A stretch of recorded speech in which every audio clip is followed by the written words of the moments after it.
The SKNode class is the basic building block for most of these SpriteKit elements. For the rest of this video, whenever I say nodes, I'm referring to SKNodes and their corresponding subclasses. Nodes are organized in a tree-like structure, and we call them parents and children. You can basically imagine that a child node is kind of like a subview of the parent node. Usually, at the top of our hierarchy, there's a scene node with the class SKScene. All other elements are children of this node. The scene node will then execute the update loop that we talked about earlier, and thereby it influences all of the other nodes, which are its children. Every node in this hierarchy has its own coordinate system, which it passes onto its children, which are then positioned in said coordinate system.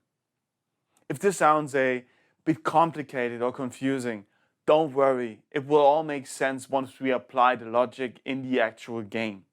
But it is really helpful to know these kind of things. Nodes are positioned by using the position property, which is a point that consists of x values and y values of the corresponding coordinate system. We can also use x scale and y scale to scale the node, and z rotate to rotate it.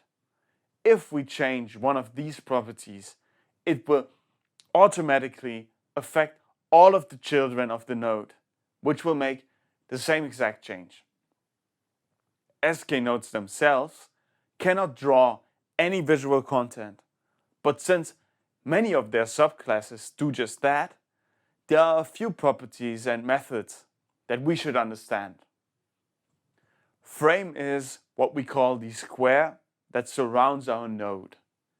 This property is used when the node is drawing visual content, and each node subclass determines the size of this content differently. You can do this either explicitly, for example, when you have an image and a SKSprite node, or you can do it implicitly, for example, when you have text with a SKLabel node, where the size of the frame is dependent on the text and its font size. We can use the getAccumulated_frame method to get a square that surrounds additionally to the frame of its own node. All of the children's frames as well. Because even in the coordinate system of the parent node, they don't necessarily have to be inside of the frame. Other properties, like the alpha value or is hidden, affect the appearance of the nodes and their children. And I think those two explain themselves.